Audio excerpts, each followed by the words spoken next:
I'd like to call to order the City Council meeting for December 8th, 2025. If you're able, please rise and join me in the Pledge of Allegiance. I pledge allegiance to the flag of the United States of America and to the republic for which it stands, one nation, under God, indivisible, with liberty and justice for all.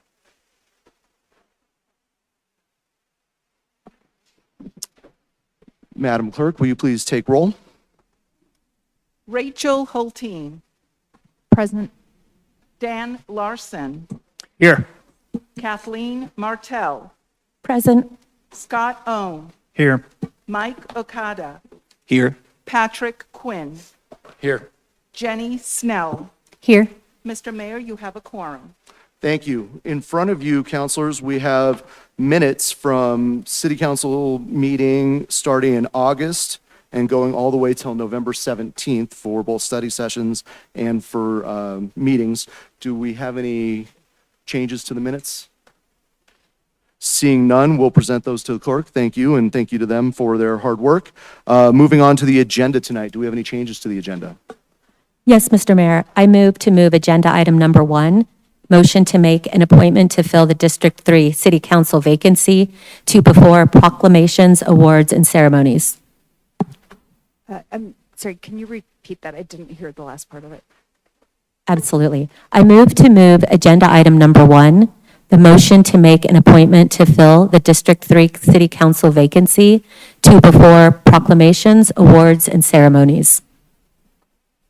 Do we have a second for that? We have a second for that. Do we have any questions or concerns? Councilor Hulteen. Yeah, thank you. I would prefer we wait until after public's right to speak. I think we've got people who are here today to discuss that or They'll present speak during the during item. the agenda During item. the Okay, agenda all right. item, yeah. Then I am fine with that. Okay. Do we have any other questions or concerns about that? Seeing none, we will go ahead and change the agenda order. So we will move to item number 1 now. Councilor Quinn, can you please present this item?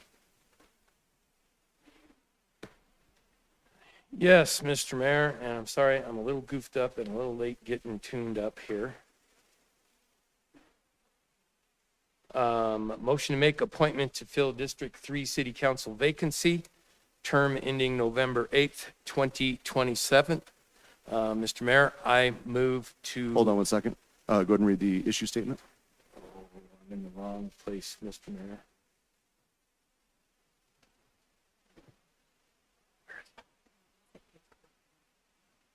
Oh, thank you. Mr. Mayor. Apologies, Mr. Mayor. Mr. Mayor, while Councilmember Quinn is checking on that, was there a actual vote taken on the motion to amend the agenda? Do we need to vote I know on there that? was a motion and a second, was there not? Do we need to vote on that or can Yeah, we just... if there was a motion and a second, you'll need to We do. vote on Okay, it. sorry. Thank you. Rookie. So since we have a motion and a second, Ms. Clerk, will you please call the roll of the members? This is on the motion to Councilmember Martell's motion to amend the agenda. All right, go ahead and vote. 7 ayes, motion carries. Thank you. Sorry Thank about you. that. Yep. All right. Back to the issue All right. statement. Thank you, Councilor Snell, for getting me rounded up. Councilmember Stites was elected as mayor at the November 4th, 2025 election. Mr. Stites resigned from his District 3 City Council seat on November 10, 2025. Wheat Ridge Charter Section 4.5 states that within 30 days after a vacancy occurs on the council, the remaining council members shall choose by majority vote of a duly qualified person from the property District 3, from the property district to fill such vacancy. After advertising for the vacancy, 5 qualified applicants were received from interested candidates for the vacant seat, and interviews were conducted by City Council on December 1 study session. Thank you. This is a motion before the council. This is not quasi-judicial. I will open the hearing on this. Mr. Goff, do we have a staff presentation? Nothing beyond that issue statement. Thank you. Okay. Seeing none, before we go to questions from council, we will go to questions from our public, which I believe we probably have a few people signed up for this.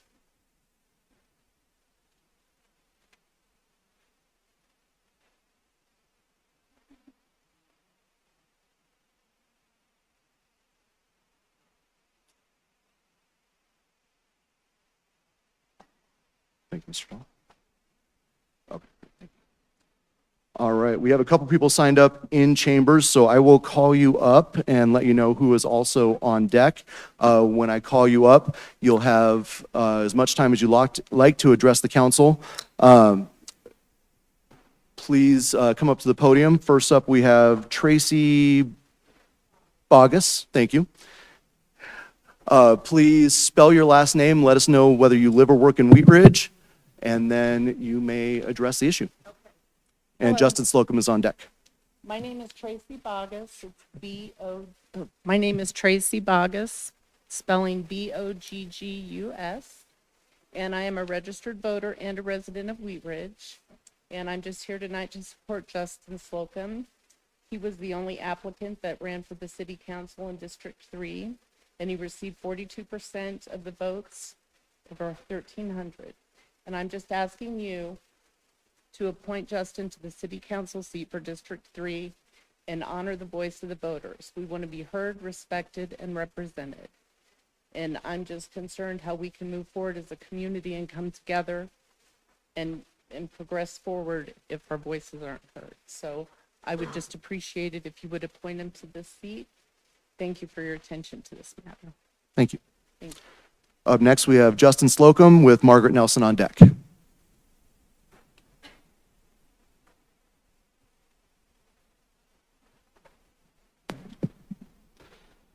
Good evening, Mayor Stites and members of the council. Thank you for the opportunity to speak. My name is Justin Slocum.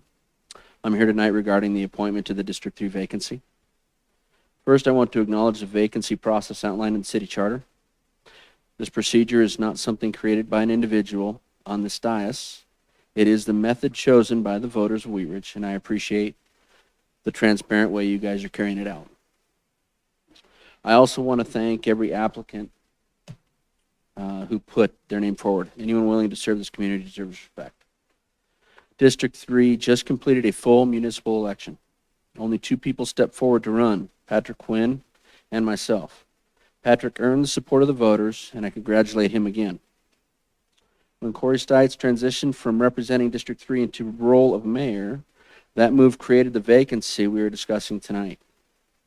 That leaves me as the only individual who actually ran for this specific seat when it was before the voters. No other applicant chose to run when District 3 had the chance to select the representative, but I did.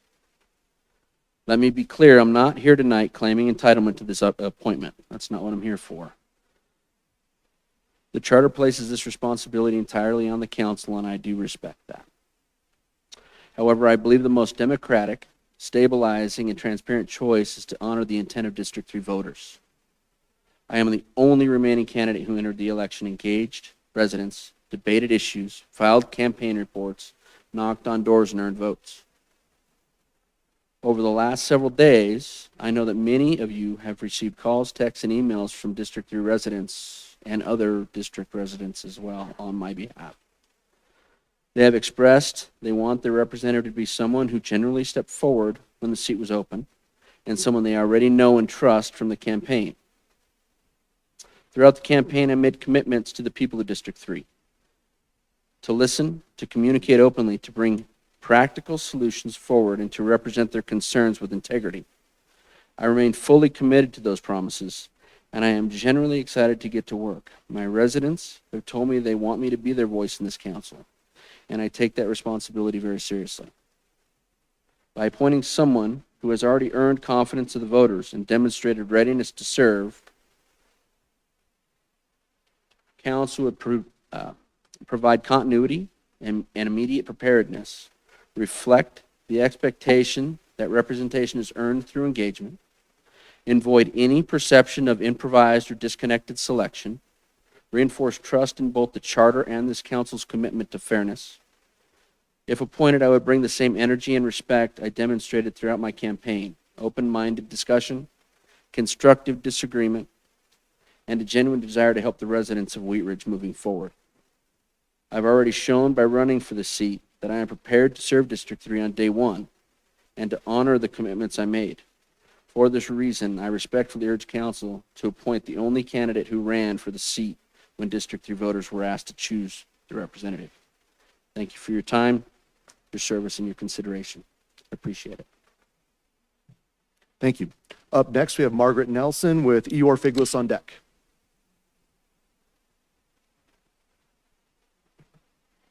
Hi, I'm Margaret Nelson, Nelson. I am a resident of Wheat Ridge in District 3. Congratulations, Mr. Stites, on mayorship. I just want to echo what's been said. Seems to me the only logical and really fair option is to award that seat to the runner-up in that election. There are only two people running.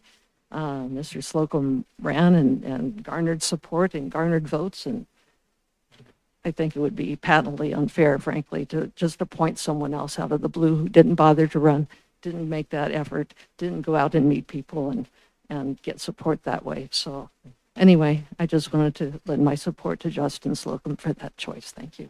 Thank you. Eeyore Figlis up, and then we will have Janice Hoppy online on deck.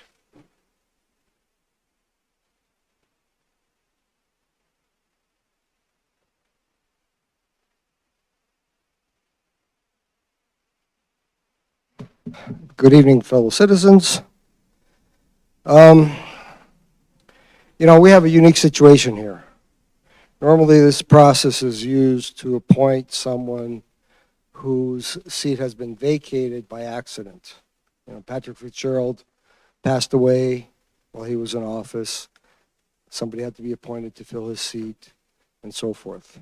However, we have a situation here where, unfortunately, the person who vacated the seat ran for another office and did not bother to resign from the seat and give the voters an opportunity to fill that seat through their votes. I am here to strongly urge you to appoint Justin Slocum to fill the vacant District 3 seat. He's the only person who stepped forward and put his name out there and made the effort to run for election. I know some of the other applicants, and I appreciate them. I think that they're, great people.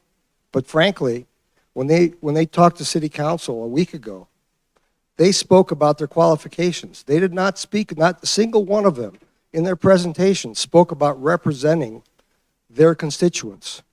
They talked about applying for city jobs, whether it be business development director or city manager or somebody in local works and so forth. But frankly, the only person that's gone out there and stuck his neck out there and gone out and talked to the people is Justin Slocum. And to not appoint him or not even consider him for this election is a slap in the face of the democratic process. Okay, you have a unique opportunity here, and you have to consider that.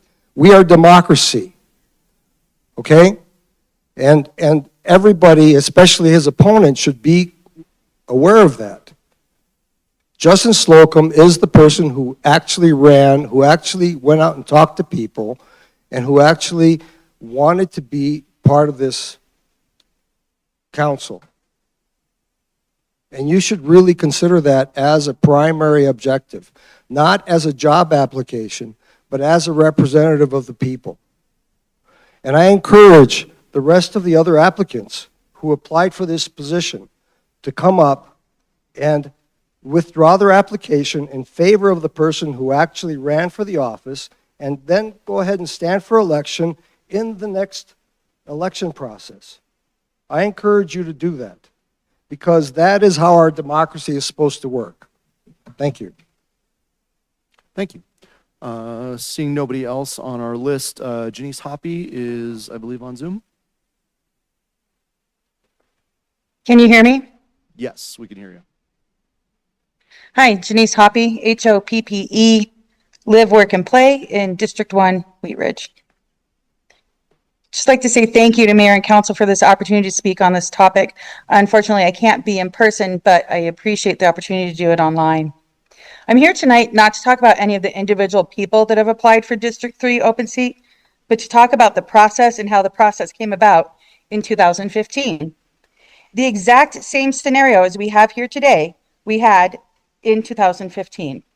A seated council member in District 1 who is running for city treasurer, and then we had an open seat where two people were running for, Monica Duran and Bud Starker. Monica won that election and was sworn into the position at the same time Jerry DiTullio was sworn into the election for city treasurer, which left Jerry DiTullio's seat for District 1 open. At the time, council discussed whether they would just appoint Bud, who had also run for election in District 1, or if there should be a different process. After much discussion at the council meeting, they came to the consensus to open the seat for others in District 1 to apply. Bud, myself, and a young man from Parks and Rec applied for the open position.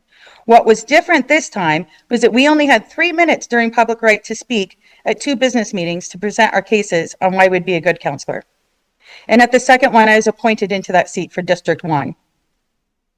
Once we had a full council in and a couple of months went by, we decided to bring back to the table and choose an actual process how to carry out the charge of the charter on how this should happen going forward, should it happen again. The process that was chosen was that the seat would be open for people to apply. For those who apply, would come and present at a study session, and then at the business meeting, a motion would be made to appoint someone to that seat. This has happened several times since 2015. A few examples: Monica Duran went to the state, city treasurer went to the county, and Amanda Weaver was appointed to District 3, just to name a few. This is not a unique situation. This exact situation is exactly what started this process. We should continue and not abandon this process in this situation. I appreciate council's dedication to sticking with the process, and I always say, when in doubt, lean on the processes that have been laid in front of you. Thank you for everybody's time and effort who has applied for this position, and I appreciate it's a difficult decision to make, but I trust you'll do the best for Wheat Ridge as a city as a whole. All right, thank you. We have no more commenters online, so we will go to questions from council. No, we had a list, sorry. Do we have questions from council? I have one question, Mr. Dahl.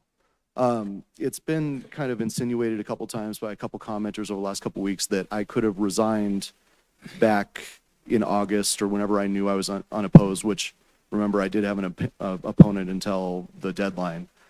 If I had resigned back in August, what would have happened? Well, the charter says when there's a vacancy, that vacancy in the council, that vacancy is appointed by the council within 30 days of the creation of the vacancy. There's not a triggering of an election. It's always the council has to appoint within 30 days of the date the vacancy occurs. So had you resigned earlier, the 30-day clock would have started, but the council within that 30 days would have had to appoint to fill that vacancy. Okay, so it doesn't matter the timeline, this process would have. The process would have been the same. Okay. Council appoints. Yeah. Thank you. I appreciate that. Just want to make sure that the public is clear on how that works. Any other questions from council? Seeing none, Mr. Quinn, Councilor Quinn, can we have a motion, please? Yes, Mr. Mayor. I move to appoint Susan Wood to District 3 Council seat, term to expire November 8, 2027. Do we have a second on that motion? I second. We have a second by Councilor Okada. Do we have discussion on the motion? Yes, Councilor Quinn. Mr. Mayor. Excuse me, as the maker of the motion, I wrote a few things on here. First and foremost, thank you to everybody who applied. This was not an easy decision. I don't think I got much sleep this weekend, waking up at night, wondering what to do here. Every applicant brought unique strengths and perspectives, and that speaks volumes about the talent and commitment in our community. Choosing just one person was incredibly challenging. When faced with this decision, I leaned on what guided me for over 20 years in my labor union: experience, fairness, and the principle of growth through hard work. In the union, I sat on our executive board and was president, and I've appointed people into leadership roles before, and I can tell you that this decision was as tough, if not tougher, than appointing a business manager and a few other positions I had the pleasure to work through. This was not an election like the one we held last month. This is an appointment by the council, and the process is much like a job interview, and it requires judgment, accountability, and a vision for leadership that serves the public. And here's a vision I believe in. You start at the ground level, and you work, you learn, you grow, and you'll earn our trust to lead. In my union, that meant starting as a laborer, moving into an apprenticeship, becoming a journeyman, advancing to foreman or even a general foreman. And that principle and successorship builds strong leaders, it builds trust, and it builds the communities that thrive. That is why I nominated Susan Wood. She has walked that path, she has paid her dues and understands what it means to work hard and serves others and leads with integrity. Susan has also served on the Planning Commission, just as many commissioners before her have done. And that experience is, in my opinion, often the gateway to serve on the council. She knows the issues, the processes, and the responsibility that comes with public service. I wish we had more positions to fill because so many qualified individuals deserve the opportunity. But today, we only have one. And I believe this choice honors our values and strengthens our futures. And I truly appreciate everyone's comments. The conversations I've had with Odarka and a few others, I really appreciate it. And thank you. And that's where I'm at. Thank you, Mr. Mayor. Any other comments or Councilor Hulteen? Thank you, Mayor. Thank you for the nomination. I couldn't agree more. This was an extraordinary pool of people that just represent like the diversity of engagement and involvement that different residents have. And my microphone's on. Can you not hear me? Here. Is this better? Okay. Sorry, the mic. Okay, I will start over again. As Councilor Quinn said, we had an incredible pool of applicants.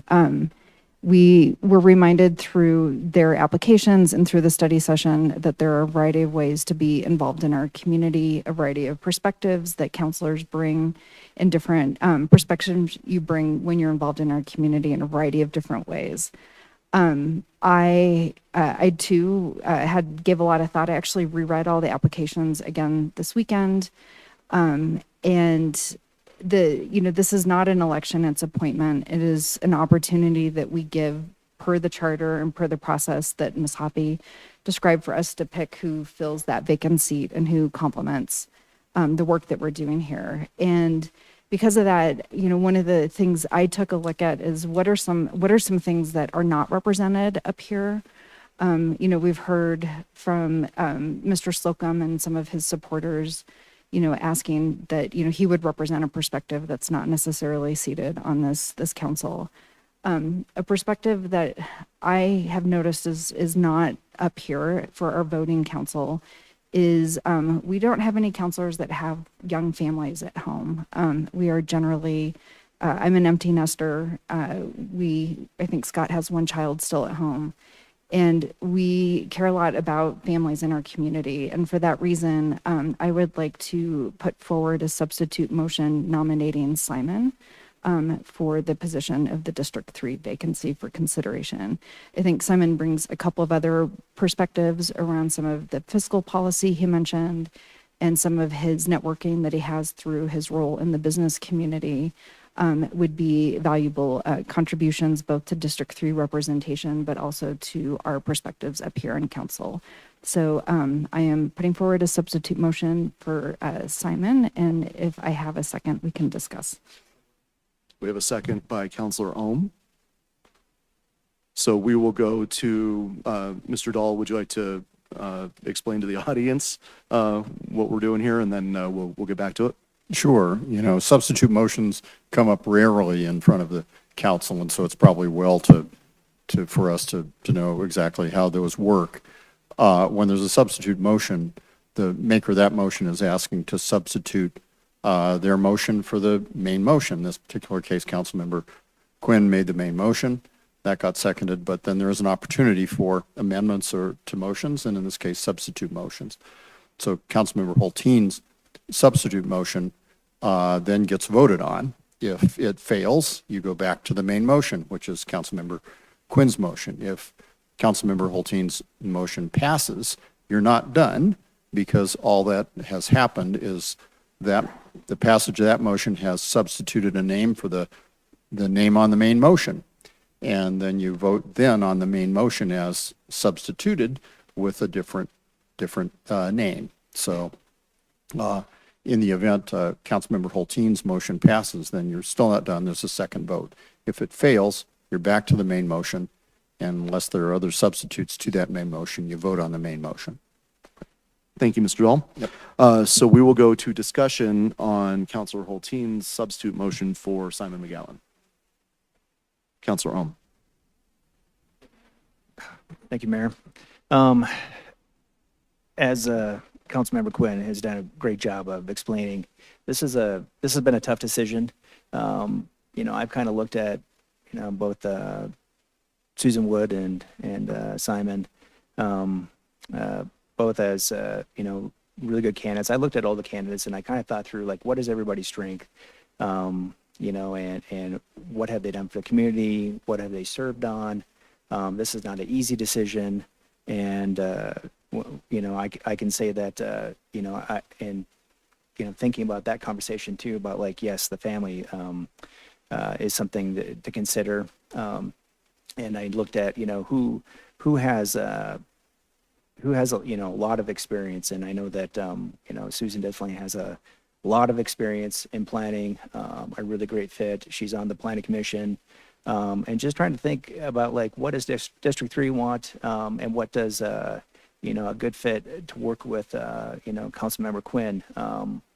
But I do want to say something that, of the 5 candidates, the one thing I think of, and yes, I ran for reelection, I did have an opponent, is that let's just think about this as the Super Bowl. I think, so I can kind of make this simple, is that, all the teams go and eventually there's 2 left.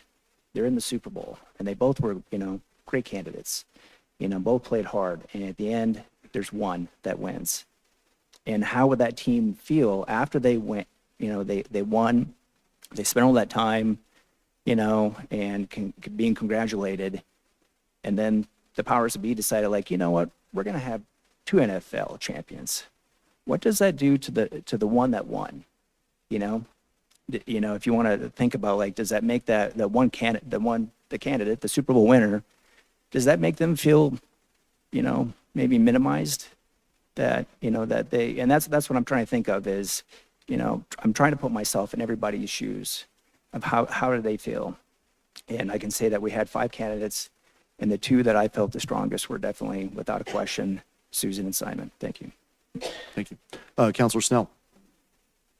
Thank you, Mayor. And I just wanted to take a moment to recognize all of our applicants. This was an incredibly difficult decision that I know that everyone on this dais took very seriously. I do want to just point out, in relation to what Councilmember Hulteen mentioned, Mr. McGowan brings a very unique position in that he is super involved with his kids' schools, and he is a parent to children who are in school in Wheat Ridge. And I feel like it's something that we as council are responsible for, making sure that we have a bit of a finger on the pulse of that, as well as all of the other issues that happen in our community. And so I do see that as an advantage and a strength that would bring another good facet to our team here on council. I'm also in awe of the experience that all of our candidates have, but especially Ms. Wood, in specifically the depth of knowledge and experience that she has with planning. And I feel like we are lucky to have her on our planning commission. And with Mr. Quinn having left, Councilor Quinn having left, and then if also Ms. Wood left, our planning commission, I feel like would be a little bit devoid of that knowledge. Not speaking ill of anyone else on planning commission, they have it on lock for sure. But incredibly difficult decision, but I did want to just call out those two strengths of those candidates. So, thank you. Thank you. Counselor Larson. And thank you, Mayor. And I have to agree with the other members of the council that this group of 5 applicants were all tremendously qualified, tremendously experienced. Everybody that applied brings some unique talents and viewpoints to the discussion. I do have to go back, though, and read the quote from the charter, is that council members shall choose by a majority vote of a duly qualified person from the proper district to fill such vacancy. And I'm going to make a decision tonight based on the applicants' interviews, their applications that they filed with some with resumes, and only that. And because that to me is how you apply for a position. And that is basically how I will make my decision based on the materials and the discussion we had with all 5 of the applicants. Thank you. Thank you. Counselor Martell. Thank you, Mayor. So I would like to concur with many of the things that have already been said tonight. I would like to thank all 5 of the candidates who applied tonight. And I also want to thank all of the community members who reached out on behalf of all of those applicants. I received phone calls, texts, emails, and we had people speak last week at the study session and tonight. And I really am excited and impressed by the number of people who spoke out on behalf of all 5 of these applicants. And I think that is indicative of our community. I do want to say that as I researched and reread all of the applications and thought about these 5 candidates coming into this role and also being new to this role on City Council, I really tried to look at, similar to what my peers have said, what that next person coming in will add to the conversation, who they will represent, what skills they're bringing. And I too landed on with Mr. McGowan, his family being young and in Wheat Ridge, and with the legacy of Wheat Ridge experience that they have, and his history of partnering with the schools was very impressive, and I think something that we do really need to, as Jenny said, or as Councilor Snell said, have our finger on that pulse. And I do think that both Mr. McGowan and Ms. Wood have just impeccable qualifications for this role. Where I landed, or the thing that stood out the most to me with Ms. Wood, was that her planning experience coming in at a time with 2 years left in this term, at a time when as a city we are implementing so many plans. I really think that skill set is something that would complement our council at this time. And that is something that stood out as very important and impressive for me in reviewing these candidates. Thank you. Counselor Okada. Thank you, Mayor. So we have kind of an effective vote before us with basically 2 of the 5 candidates as it stands right now. That can change, but I want to point out that that with the first motion to make a substitute motion, I will be voting yes on the substitute in the motion there. But considering that the effective vote before us after that is a consideration on whether or not we would be considering Simon to be a better candidate than Susan. That consideration on that point for me is the reason why I would be voting against Simon. But I do believe in our ability to be able to make valid conversations about the different candidates that we have here. So I want to explain my vote and the trajectory that I'm planning to do here.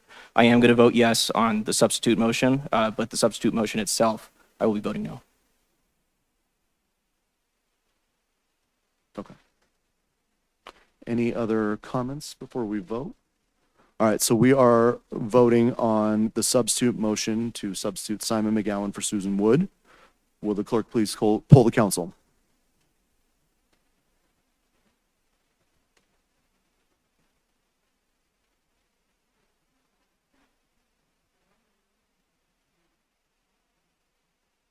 Okay. So that means the substitute motion fails. So we will continue on with Susan Wood as our candidate. So we will go back to our original motion and go back to discussion on Susan Wood. Councilor Hulteen. Thank you. So I appreciate the opportunity to discuss Simon as a candidate, and I am enthusiastic to put my support behind Susan. With Simon not passing that vote. I knew Susan before she joined Planning Commission. She is extraordinarily knowledgeable and talented and cares deeply about our city. And as of right this minute, has incredible insight to the things that we're working on, how our staff works, how our council works. She would be able to step up day one and would be a very, day one, minute one, it could be minutes from now, to actually step up and be an active and engaged part of this council. So I'm appreciated that we have an opportunity to talk about more than one candidate, given that we had a pool of 5 candidates and a lot of consideration for us to have. So I appreciate to my colleagues the opportunity to have the discussion and hear more about the different perspectives. And there was no easy answer here. So I just want to endorse Susan. I want to speak to, the passion and knowledge that she brought before she was on Planning Commission. And since she's been on Planning Commission, her voice and insight has really actually advanced our whole city from that position. So I will be supporting an enthusiastic yes for Susan when the vote comes. Thank you. Any other comments? Okay. Oh, Councilor Quinn. Yeah, and thanks to everybody again for everything that they've done, putting forth the applicants. And I will take into consideration everybody's concerns when they call, when they text me. I mean, I know it's looking, there's going to be a few people that's going to leave here tonight disappointed, but I will do my very best to represent and take your affairs to heart. And I know Susan will as well. I think we're gaining and not losing. We were going to have 2 open positions on the, we potentially still haven't voted yet.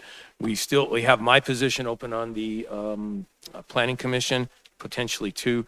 I encourage everyone that applied to please apply for that one and get that experience. Thank you. Councilor Ohm.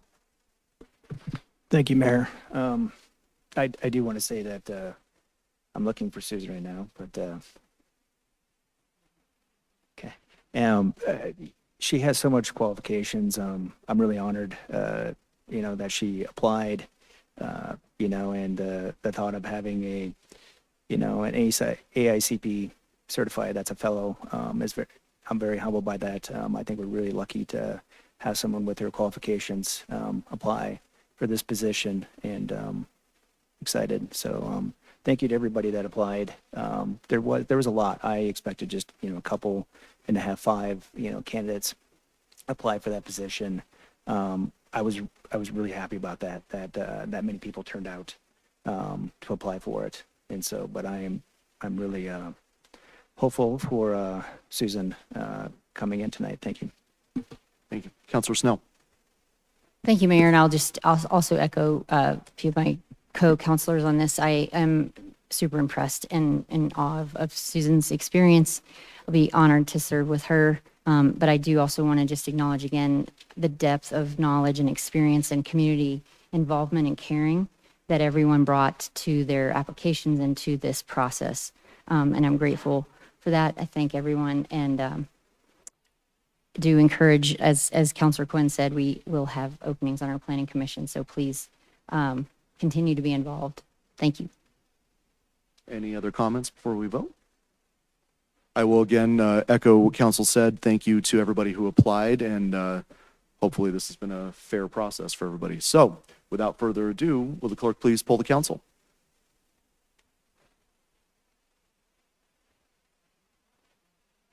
All right. We will pass our congratulations on to Susan Wood, and we will move on to our next item, which is the swearing in of Susan Wood.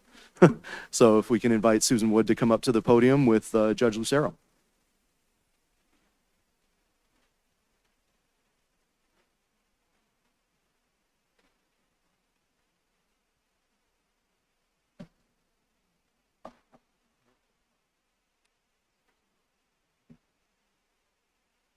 Wood, would you kindly raise your right hand, repeat after me?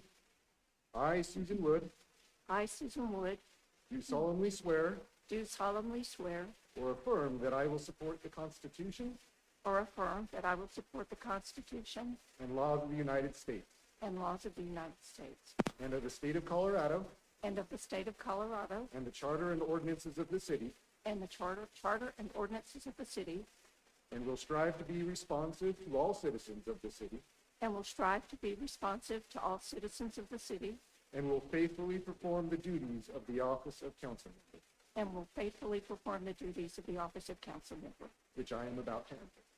which I am about to enter. Congratulations. Thank you so much. Thank you so much.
If I could have Marianne Schilling and Tad Overstreet join us up here.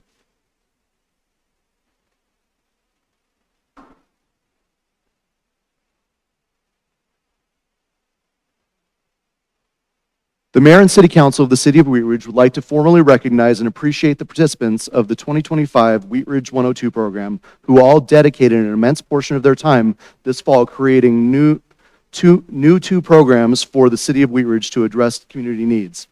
Wheat Ridge 102 is a program in partnership with Local Works that grew out of Wheat Ridge 101, an interactive program designed to educate the community about how the city of Wheat Ridge works. The Wheat Ridge 102 program builds upon the skills learned in Wheat Ridge 101 and allows participants to go through the process of facilitating and a needed change in the community. This year, the two projects included the implementation of a youth engagement program and a neighborhood program. Both groups worked hard completing research, writing a project blueprint, and presenting their recommendations to City Council last week. They were guided by subject matter experts and mentors who supported participants along the way. We are so grateful to everyone who volunteered to spend their limited free time to invest in the future of Wheat Ridge. The participants who successfully completed the 2025 Wheat Ridge 102 program, and when I call your name, please come on up here and receive your certificate, and then go ahead and stay up here, and that way we can recognize everybody. Emily Cohen. Go ahead, give her a round of applause.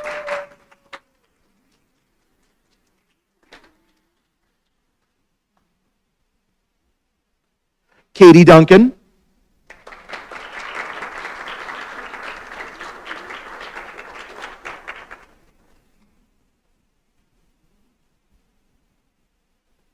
Alex Goldsmith.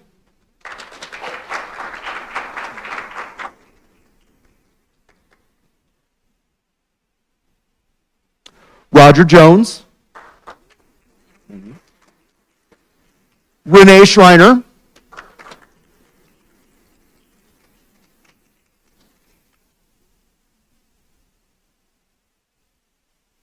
Andy Sulak.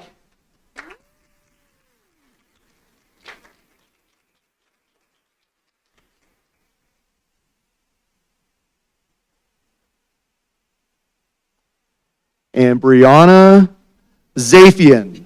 Did you get it?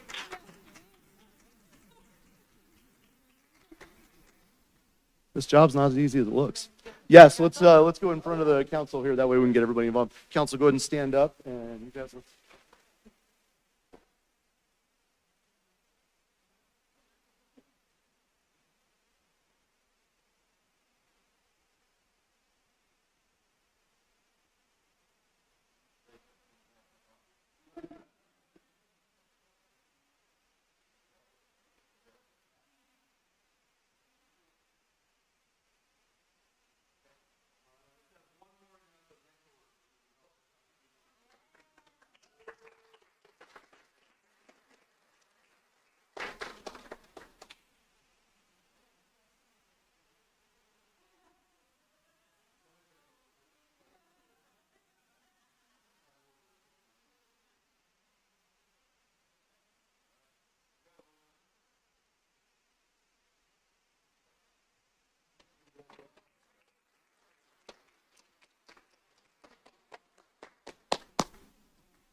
Another big congratulations to all of our 102 graduates.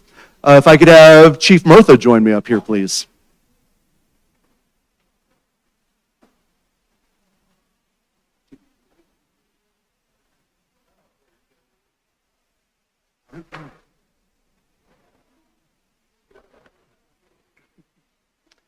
Good evening, Mr. Mayor and Council, and before I get started, congratulations to all the new members of our City Council. Every twice a year, I get to introduce the new members of the Wheat Ridge Police Department. Tonight, I am excited to introduce two people who have dedicated themselves, demonstrated commitment above and beyond the other hundreds of applications we received, and passed the academy last Friday to become, from recruits, to become police officers. As they begin their journey in the Wheat Ridge Police Department, we're very proud of what they've accomplished so far, and we know that, I know that what they will continue to accomplish will continue to amaze us as a, so you okay, Patrick? I almost lost you. As a side note, personally, when I meet these folks, these young men and women that are hired onto the police department, it gives me a lot of hope, and I hope it gives hope to you that yes, the next generation is filled with talented people, people who can do jobs above and beyond what you expect. So tonight, the real stars tonight are going to introduce themselves to you. Samuel Marsh and Alejandro Montez, our two newest police recruits, and I'm happy to say that we already have a ton of talent in the next class after that. So I'm very excited to introduce them when their time comes. But tonight it's for Sam and Alejandro. Who's going first?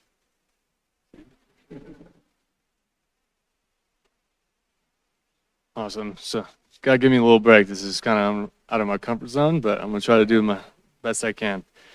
So my name's Samuel Marsh. I'm originally from Casper, Wyoming. I grew up in a small town. It's not so small anymore.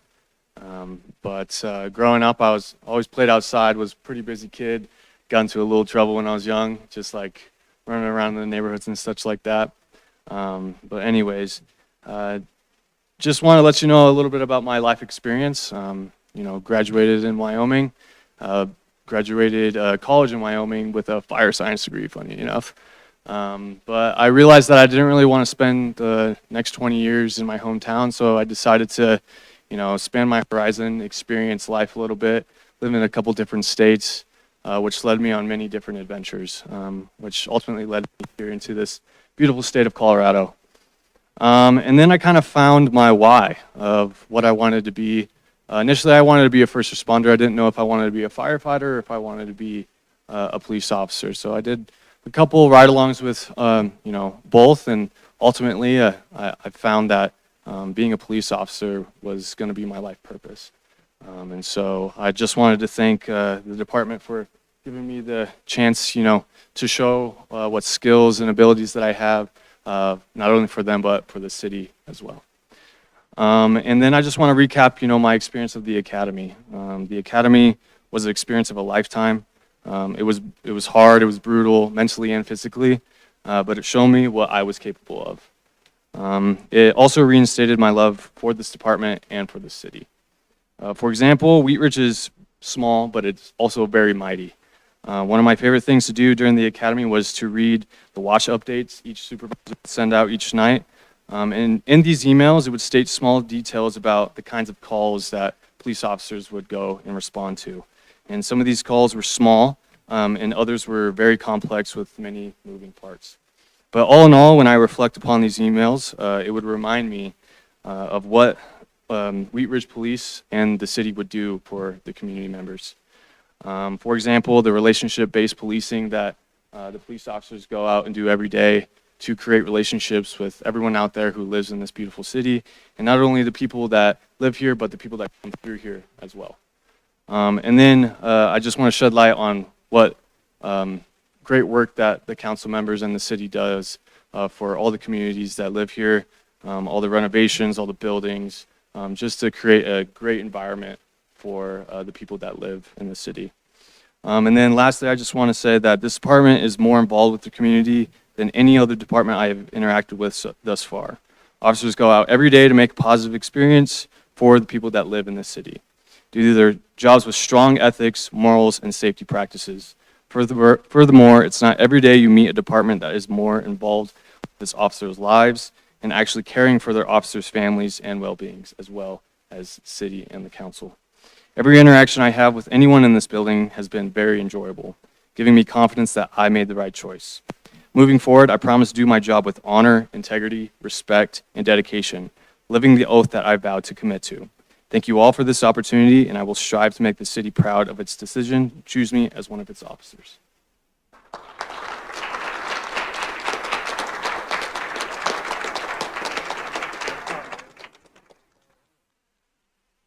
Well, let me follow that up. All right. So, my name is Alejandro Montes. I'm from Greeley, Colorado. I'm born here and raised. So, ever since I was a child, I've always been reserved. I've always been in a little, bubble. I've always been somebody that was able to be trusted, was able to make friends, and as an individual that had immigrants from another country come to this beautiful state, I've always had an issue trying to figure out what I wanted to do in life. I worked hard. I worked in different industries. I tried studying to see what I wanted to do. And it wasn't until I had some hard moments in life that I really realized that I love helping people.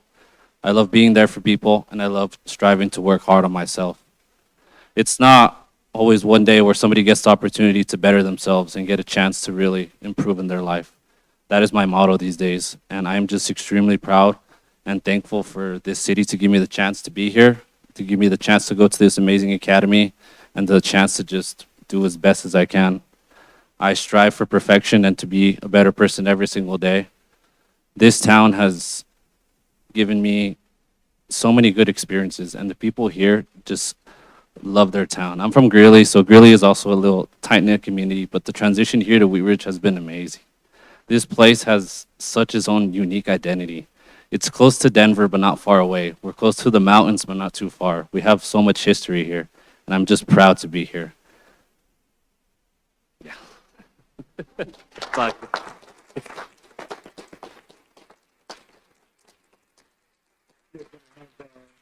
Join us in front of the council.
Okay, back to our regularly scheduled program. We have our public's right to speak. Citizens may speak for 3 minutes on items not on the agenda.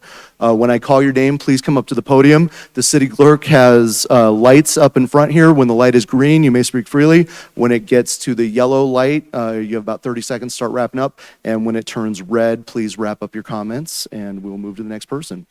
First up tonight, we have Margaret Nelson, followed by Mike and Gretchen Jostin.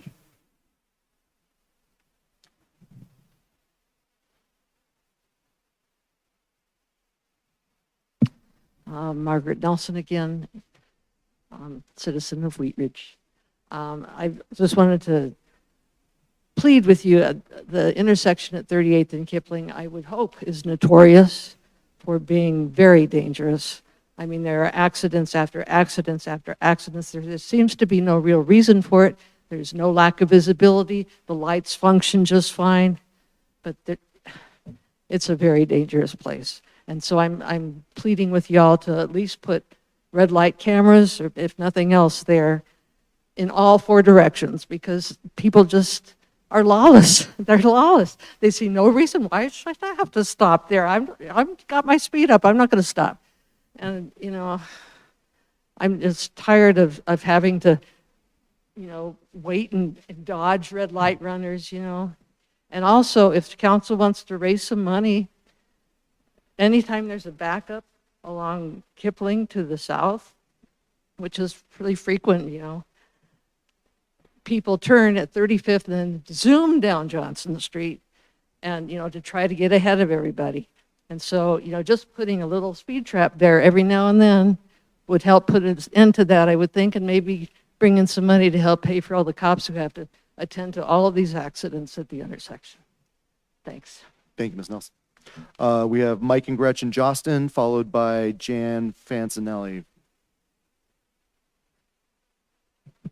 Hello. Congratulations, Susan. It was really nice to get to see your process of how you do things. It was really cool. My name is Gretchen Jostin. I live at 4360 Gray Street. This is my husband. We're here just to bring up our favorite topic of auto wash at Lakeside. We are grateful for the work of the City Council members from 2020 with the Council Bill numbered 17 that brought forth a hybrid approach of both qualitative and quantitative measures to amend Section 16-103 of the Wheat Ridge City Code to better address the manner in which noise is measured and unreasonable noise is prohibited and enforced. We're grateful for the city's allowance of a sound study in January, followed by a study session by the City Council. We're thankful for your time with that. We thank you for that step forward in this long journey. We know this sound study will reveal the truth of the quantitative measurements of the dryer impact and noise pollution within our community. However, within 2020 Council Bill 17, there were both qualitative and quantitative measures placed within the code.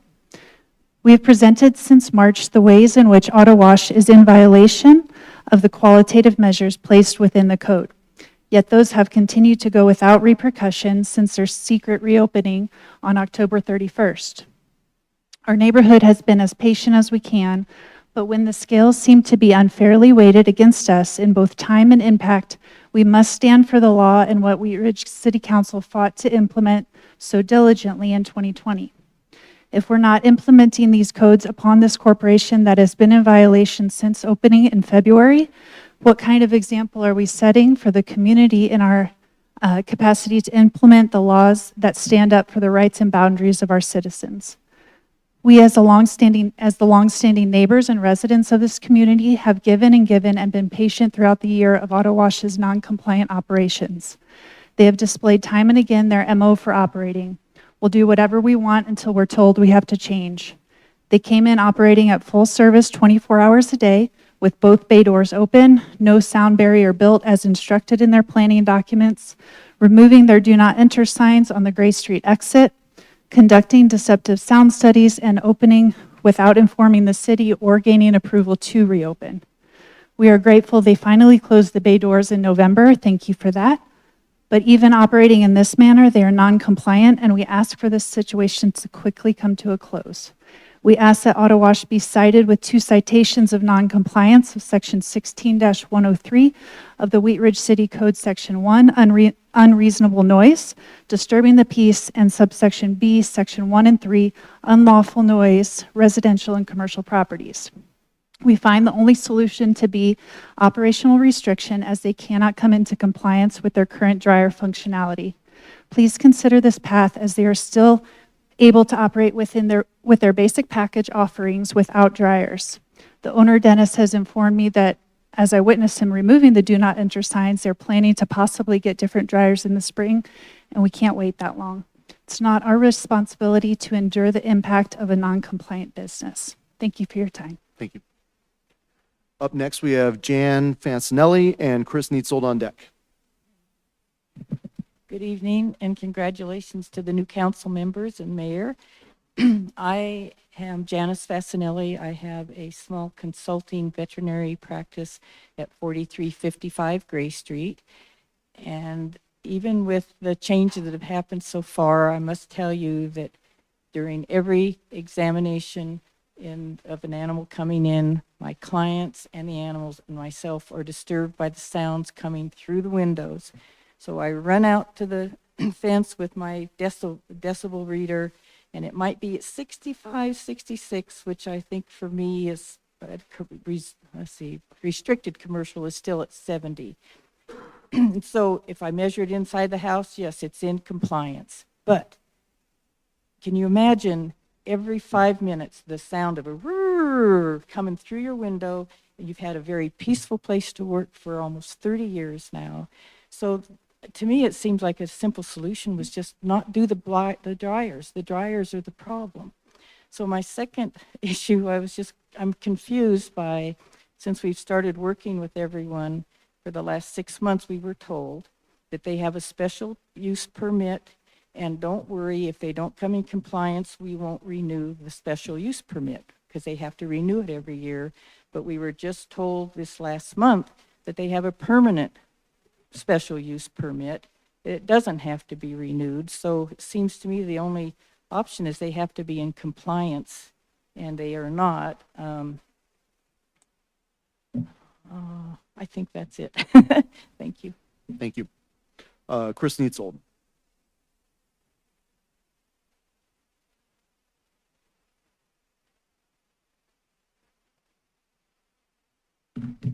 Councilmen, women, mayor. I challenge anyone on this panel to come out to our properties and stand there. Just stand there outside. I'll happily invite you inside my property with the door closed, the windows closed, and you can sit there and listen to the noise that permeates my home. It's not in your backyard, but it's in ours. You won't be able to truly appreciate the wonderful sound that you continue to allow to permeate the neighborhood in my home. So, in an effort to help you, better appreciate that,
I'd like to thank you for your time. I hope you guys will come together and make some decisions to alleviate this issue. Thank you. Thank you.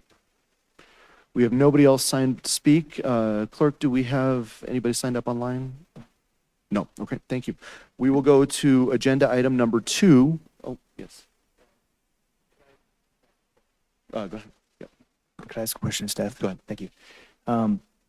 Mr. Dahl, could you tell me, it looked like there were some submitted decibel ratings that allege noncompliance. Could you tell me where those came from? If those are in noncompliance, and if they are in noncompliance, have they been issued? Has the notice of violation been issued? No, we haven't issued to my knowledge, a present notice of violation. The city, I know the Community Development Department is looking to locate independent sound engineers to conduct some additional testing on behalf of the city at locations that have been tested before and possibly others in order to get a real baseline of information around the operation of the auto wash now post the installation of that sound fence and some other actions that the company has taken. And the intention of the city is to get that kind of comprehensive data, or at least more data, rather than some individual readings here or there. We'd like to have a little better picture to be able to determine if there's a need for additional actions there, if those actions are corrective on the property, or if they're actions we need to take in municipal court. But based on a single reading, I'm not going to recommend that there be a summons. Instead, we really need to have some kind of disciplined fact basis for the post, by post, I mean after construction of that sound wall, status of the operation. And the Community Development Department is working to get the right consultant to develop that information now. Thank you. Councilor Hultine. Thank you for coming out and checking in with us on this and reiterating your positions. Lauren, I seem to recall at some point that the operator volunteered to reduce the operation hours to be between 7 a.m. and 10 p.m. Am I remembering that correctly? Yes, that's correct. And was I hearing from our residents tonight that they aren't complying with that? So is there any enforcement we can do around their voluntary hours that they've offered? Yeah, I have asked the police department to help us with patrols, so they're modifying their routes to be over in that area during those hours that they're not supposed to be open. Okay, and how would the police department respond if they are operating? Just to report back to us that they're operating, or, I mean, because, I mean, one of the significant issues that we have here is that this is a business that's operating without any business operators on site. And so if there is a compliance issue, all we're doing is, I mean, I don't know how we would be enforcing that. I don't either yet. Okay. This is new territory, I think, for all of us. Certainly with that information, we would put our heads together with Mr. Dahl and the police department and figure out what our next steps would be. So if that ever occurs, would encourage a call to the non-emergency number so we can get some city eyes on that quickly.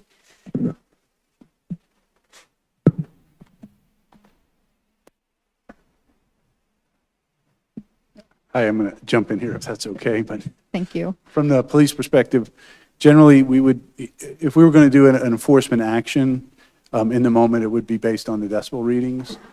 Business licenses, generally, we report those out to our code enforcement folks who would look into that.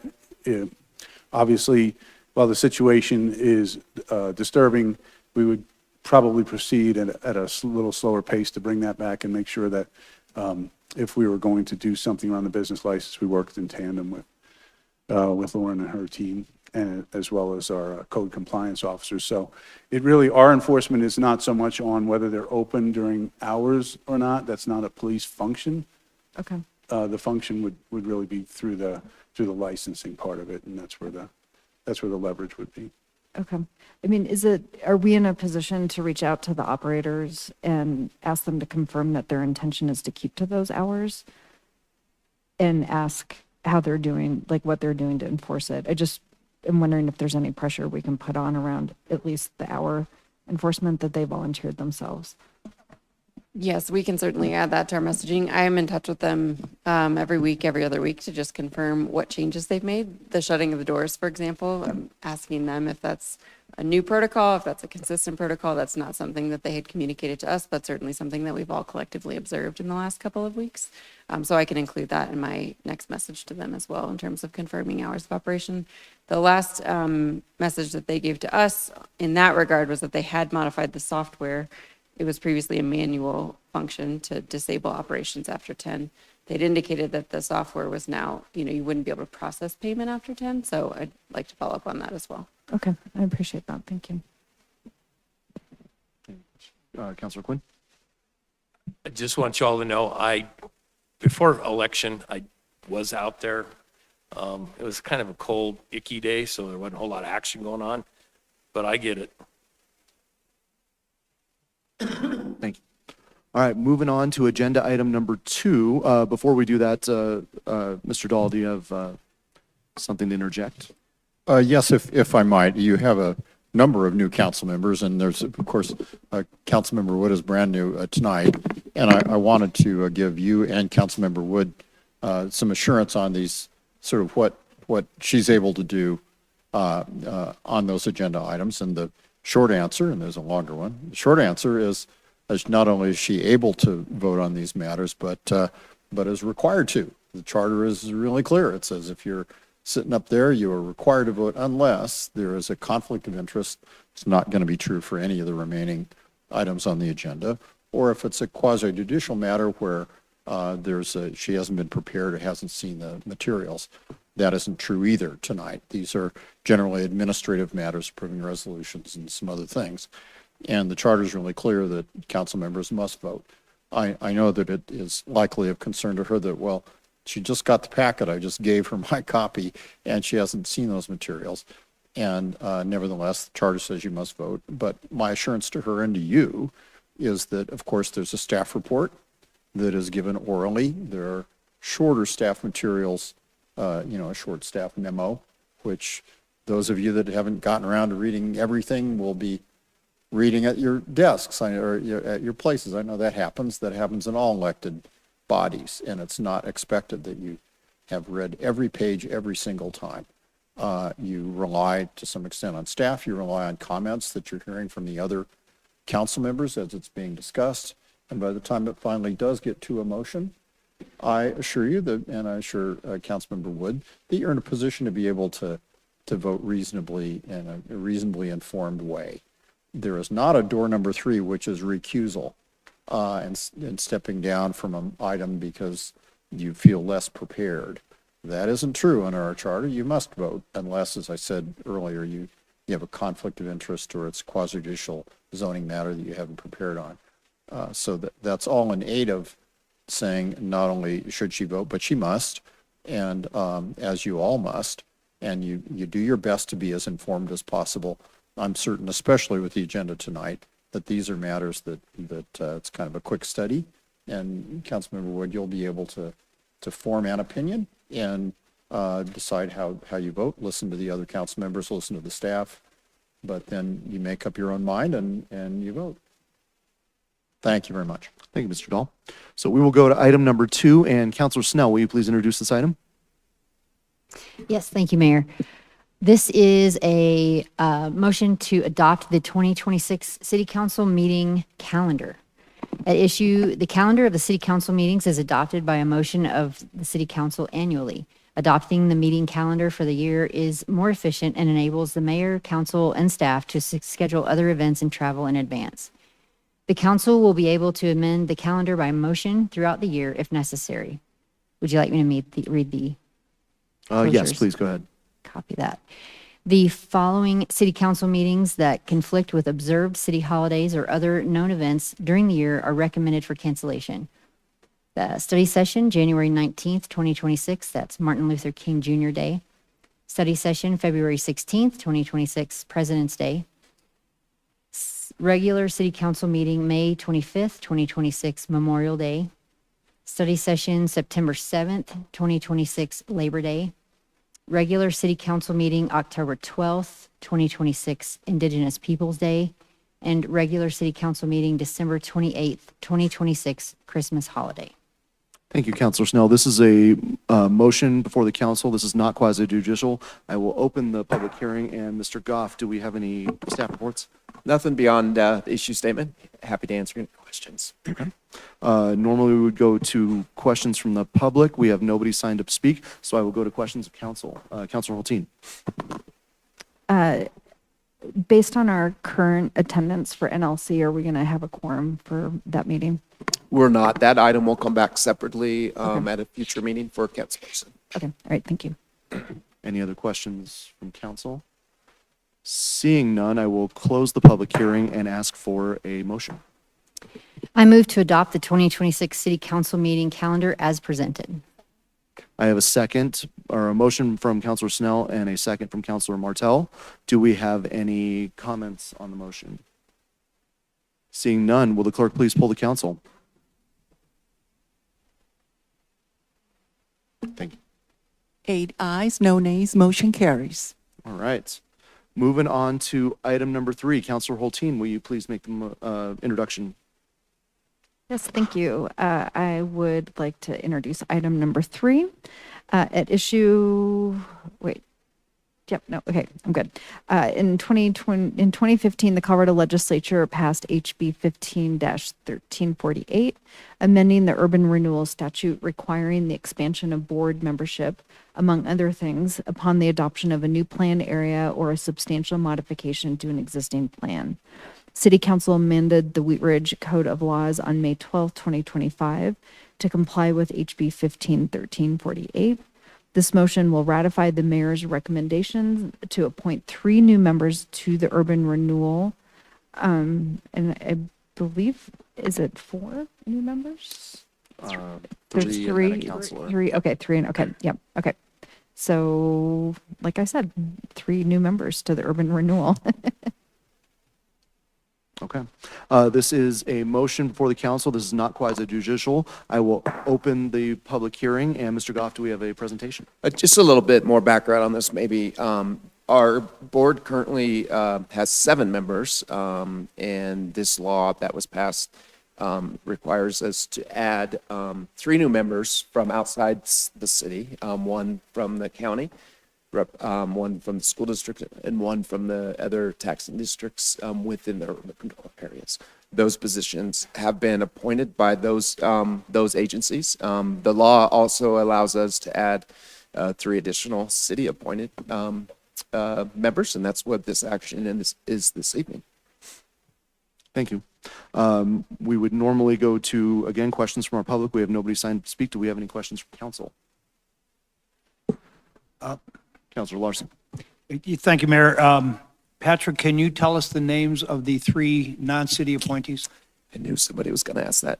I know the county, I'm sorry, I don't know all 3 names. I know the county is one of the commissioners. I think it's Rachel Zenzinger, Commissioner Zenzinger from the county. I don't know the other 2, I'm sorry. And just to clarify too, there are 4 appointments this evening. 3 are new. The 4th is the council appointment to the Urban Renewal Authority, which is one of the original 7. So there's 4 items, 4 names you're appointing this evening. Thank you. Any other questions? Seeing none, I will close the public hearing and I will recommend a motion. Hopefully somebody will ratify my motion. I recommend the appointment of Bud Starker to the at-large renewal Wheat Ridge seat, term to expire March 2nd, 2027. I recommend the appointment of Janice Hoppy to the at-large Wheat Ridge seat, term to expire March 2nd, 2028. I recommend the appointment of Kelly Blinn to the at-large renewal Wheat Ridge seat, term to expire March 2nd, 2029. I recommend the appointment of Dan Larson as City Council Liaison Member to the renewal Wheat Ridge with no term limit. I move to ratify Mayor Stites' recommended appointments to the renewal Wheat Ridge Board. I have a motion by Councilor Holteen and a second by Councilor Ohm. Do we have any discussion on the motion? Seeing no discussion, will the clerk please poll the council? 8 ayes, no nays, motion carries. All right. Moving on to item number 4, Councilor Ohm, will you please introduce this item? Thank you, Mayor. Resolution 56-2025, a resolution of support for an application to the Colorado Department of Local Affairs Transit-Oriented Communities Infrastructure Grant Program for the Ives Affordable Housing Development. At issue, the state legislature created the Transit-Oriented Communities Infrastructure Grant Program as part of House Bill 24-1313 to fund eligible public infrastructure projects that support affordable housing for the state's certified transit-oriented communities. The city is pursuing early certification and plans to apply for the first round of grant funds to support Foothills Regional Housing and upsizing sanitary sewer lines to construct Phase 2 of the Ives Affordable Development. The city will serve as a pass-through entity on behalf of Foothills Regional Housing. The grant will cover 75% of the total project costs, and FRH will provide the required 25% local match. A city council resolution of support is required to the TOCI application. Thank you, Councilor Ohm. This is a resolution before the council. It is not quasi-judicial. I will open the public hearing. And Mr. Goff, do we have a presentation? Yeah, Lauren Mikulek, our Community Development Director, will add a little bit more. Thank you. Just a little bit more context. Over the past few years, we have talked to you about several different state laws affecting local housing and zoning policies. And fortunately, compliance with some of those laws has made the city eligible to apply for certain funding sources, and that's the case here. We are allowed to submit multiple applications. We had a pre-application meeting with DOLA about a month ago on both applications. So before you tonight is a resolution for 2 separate projects. With your support, we intend to submit those applications later this week, and I'm happy to answer any questions you have about either proposal. Thank you. Again, we would normally go to questions from the public. We have nobody signed up to speak tonight, so we go to questions of council. Councilor Martell. Thank you, Mayor. I'm glad you mentioned that you talked about being able to submit multiple applications.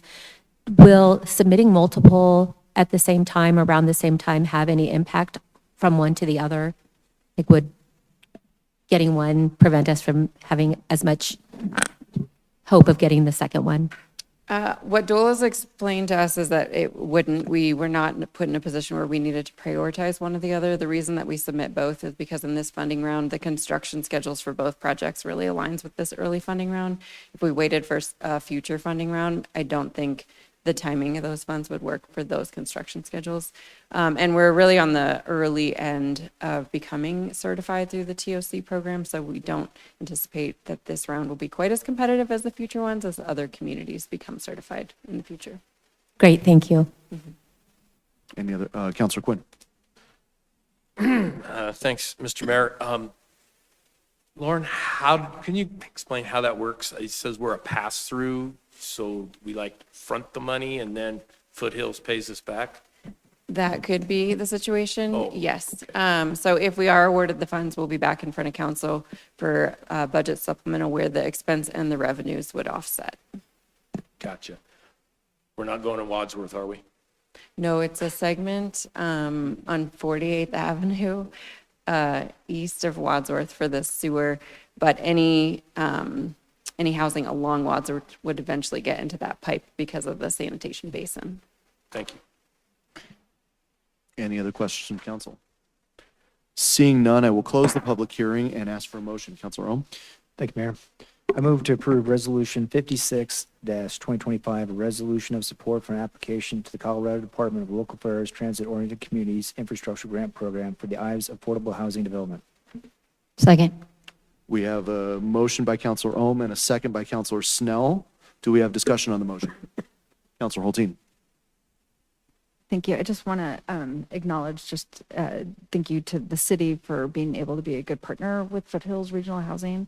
I think we continue to just really be strong partners, and that is city staff and this council who's supporting that. And then I just, as the member of the legislative committee, I also just want to recognize that when the state actually funds us to do meaningful work on these things, it makes a difference. So I just want to recognize state legislation that actually pays us to overcome some of the real barriers to affordability that our developer partners run into actually enables us to build affordable housing. So just kudos to both aspects of this. Thank you. Any other comments? Councilor Wood? I just want to commend the Community Development Department for being on top of the new legislation and getting in on the ground floor and getting in early while other cities are trying to find their way. So I think it's a great job. Any other comments? Seeing none, will the clerk please poll the council? 8 ayes, no nays, motion carries. All right, moving on to agenda item number 5. Councilor Larson, will you please introduce this item? Thank you, Mayor. This is Resolution 57-2025, a resolution of support for an application to the Colorado Department of Local Affairs Transit-Oriented Communities Infrastructure Grant Program for the Ridge Road Master Plan redevelopment. At issue tonight, the state legislature created the Transit-Oriented Communities Infrastructure Grant Program as part of House Bill 24-1313 to fund eligible public infrastructure projects that support affordable housing for state-certified transit-oriented communities. The city is pursuing early certification and plans to apply for the first round of grant funds to support Foothills Regional Housing in providing major infrastructure improvements to 3 main roadways as part of the Ridge Road Master Plan development. The city will serve as the pass-through entity on behalf of Foothills Regional Housing. The grant would cover 75% of the total cost, with Foothills Regional Housing providing the required 25% local match. A city council resolution of support is required for the TOCI application. Thank you, Councilor Larson. This is a resolution for the council. This is not quasi-judicial. I will open the public hearing. Mr. Goff, do we have anything else on this? This is duplicate of the last item. It's just for a different project, Ridge Road project instead of Ives. So if you have any questions, we're here to answer. Again, we would go to the public for a question and comment on this. Nobody's signed up, so we'll go to questions of council. No further questions. Seeing none, I will close the public hearing and ask for a motion. Councilor Larson. Thank you, Mayor. I move to approve Resolution 57-2025, a resolution of support for an application to the Colorado Department of Local Affairs Transit-Oriented Communities Infrastructure Grant Program for the Ridge Road Master Plan redevelopment. We have a motion from Councilor Larson and a second by Councilor Ohm. Do we have any discussion on the motion? Seeing none, will the clerk please poll the council? 8 ayes, no nays, motion carries. All right. Item number 6, Councilor Okada, will you introduce this item? Thank you, Mayor. I'd like to introduce Resolution 58-2025, a resolution amending the 2025 Capital Improvement Program budget to reflect the approval of a supplemental budget appropriation in the amount of $1.2 million for acquisition of property at 4593 Parfit Street for expansion and consolidation of the Public Works and Parks operation facilities. At issue, during the August 25th, 2025 City Council meeting, City Council approved the loan agreement with the Renewal Wheat Ridge in the amount of $1.2 million for acquisition of property at 4593 Parfit Street for expansion and consolidation of the Public Works and Parks operations facilities. However, at that time, the Capital Improvement Program budget was not amended to accept and expend the loan. This budget supplemental will make it possible for those actions to take place.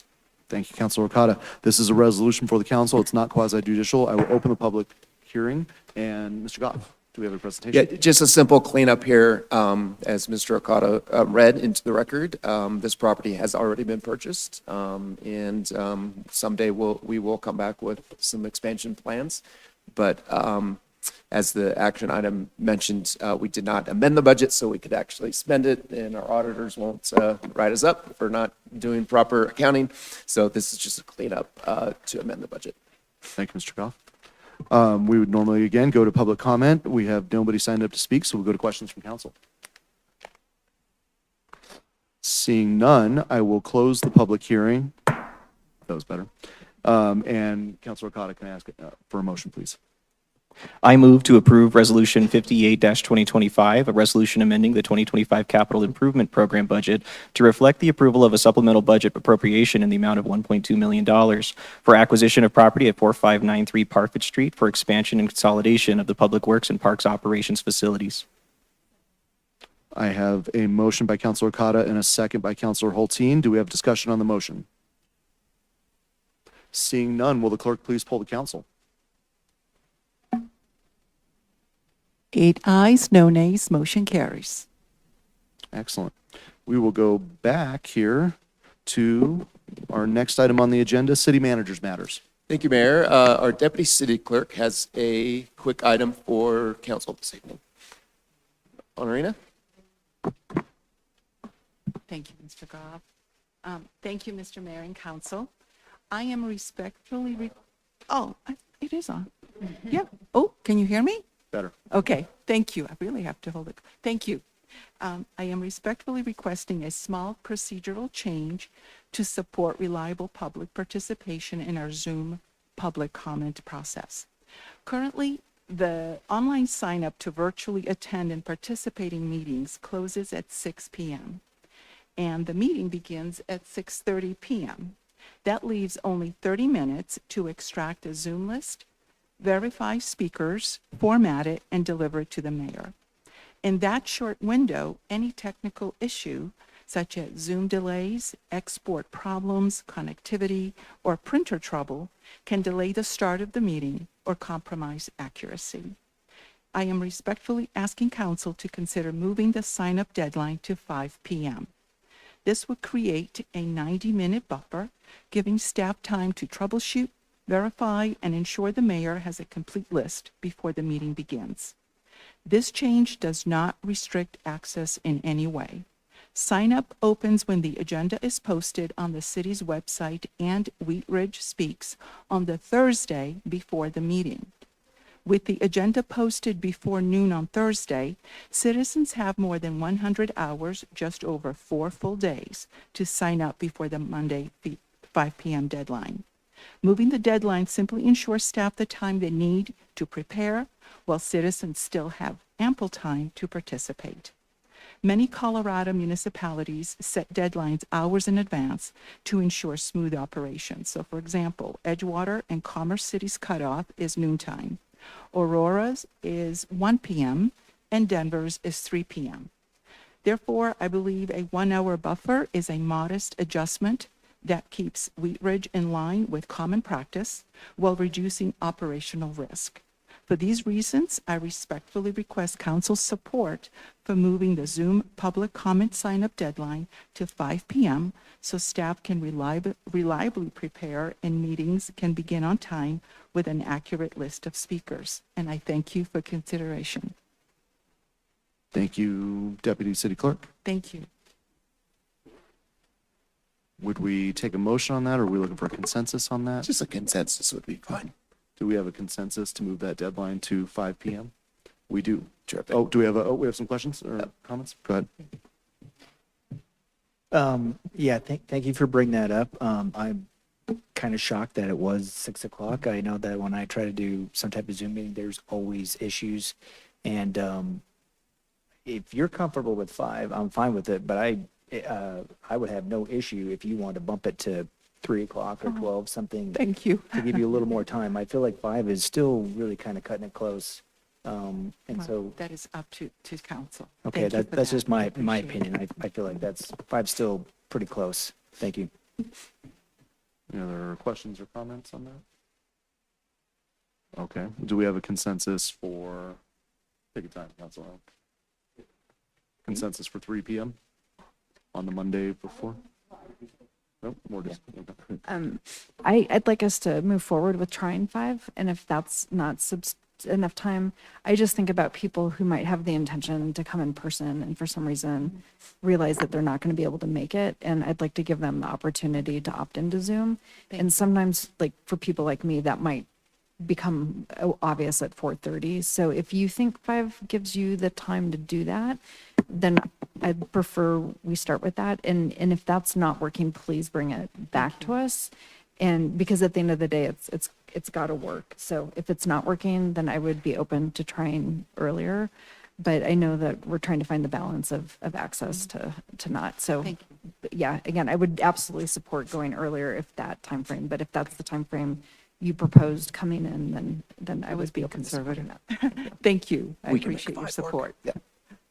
Whatever the last consensus was what'll stick, and now I'm a little, which one was the last one? You might, Ask for one more Mr. Mayor, you consensus, might though. want to confirm Can we that. ask for consensus for, Councilor Larson, do you have it? Yeah, I agree with Councilmember Hulteen. I think this is a baby step, and if it proves to be something that we need to address down the road, then we can do that. But for now, I would support 5 o'clock. Let's ask for consensus then for 5 p.m. on Mondays. We have a consensus for 5 p.m. Okay. Mr. Goff, anything else? I think that's it. Thank you. Okay. Mr. Dahl, City Attorney's Matters. Welcome to the new council members and happy holidays to everyone. That's all. Thanks. All right, thank you. We will go to elected officials matters, and we will start with our brand-new counselor, Counselor Wood. Well, I'll just start with a thank you. Thanks to all of you. Thanks to city staff. This is an incredible honor. Listening to you speak tonight, I was absolutely overwhelmed. And I'm really looking forward to working with you all. I'm really looking forward to serving the city. Again, it's an incredible honor, and thank you very much. Thank you. We will go Counselor Quinn. Thank you, Mr. Mayor. I'll be the first one to say what a great time it was at the tree lighting. And it was a great time.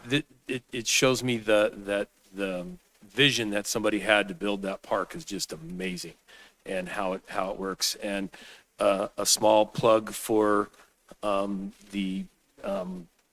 Kent Kisselman. He was funny when because I watched Christmas Vacation a little bit last night, and when Corey when the mayor threw the switch to turn the lights on, I heard Kent go, "The little lights aren't twinkling, Corey," and I about fell off the stage laughing. It's really great, and had a great time, and really appreciate the effort that went into making that event. Thank you. Councilor Martell. Thank you, Mayor. I have two quick things. In addition to the holiday lighting on Saturday, I want to thank everyone who came out for Festival of Trees that ended with the award ceremony just before the tree lighting. And we raised at least $1,000 for Foothills Animal Shelter. We're going to have the final count tomorrow or Wednesday. We have a lockbox full of cash that they have to unlock and count for us, so then we'll have the final number. But we had over 17 businesses sponsor trees, and also some businesses and community partners sponsor the event. So it was just so much fun to be involved in. I also want to recognize Panorama Park Sustainable Neighborhoods had a couple years ago, we planted a native plant demonstration garden at Panorama Park.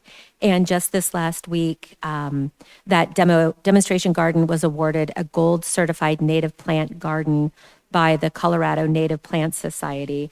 So kudos to the Panorama Park Sustainable Neighborhood, which actually encompasses all of District 1. So we're super excited that they received that award.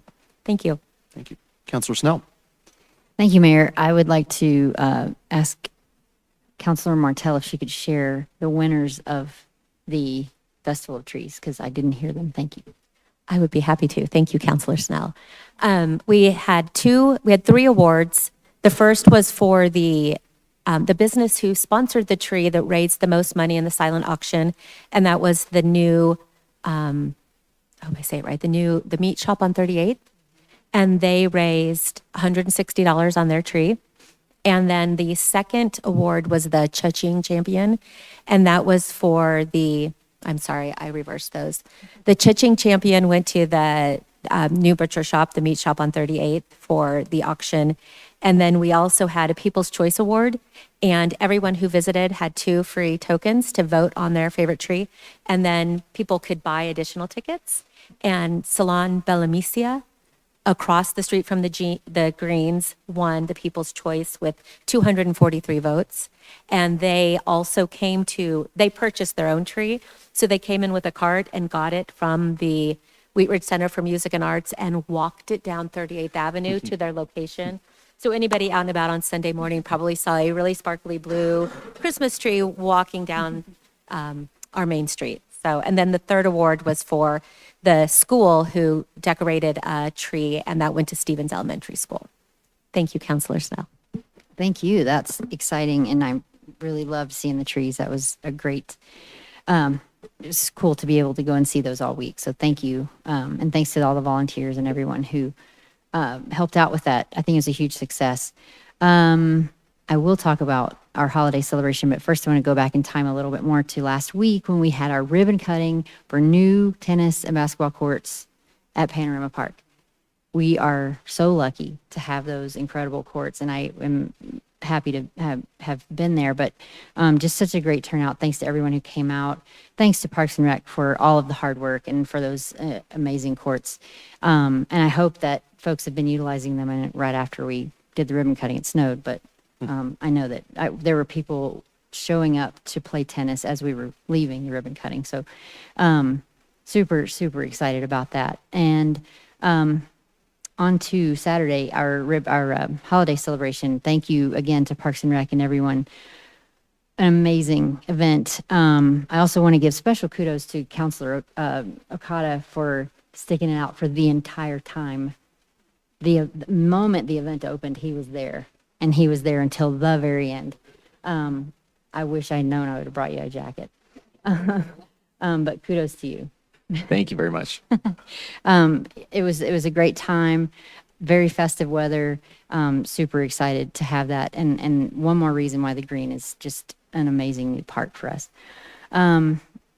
Next, the last thing I want to talk about is this Wednesday, day after tomorrow, Councilor Martell and I are holding a holiday meet and greet for District 1 at the Wheat Ridge Center for Music and Arts.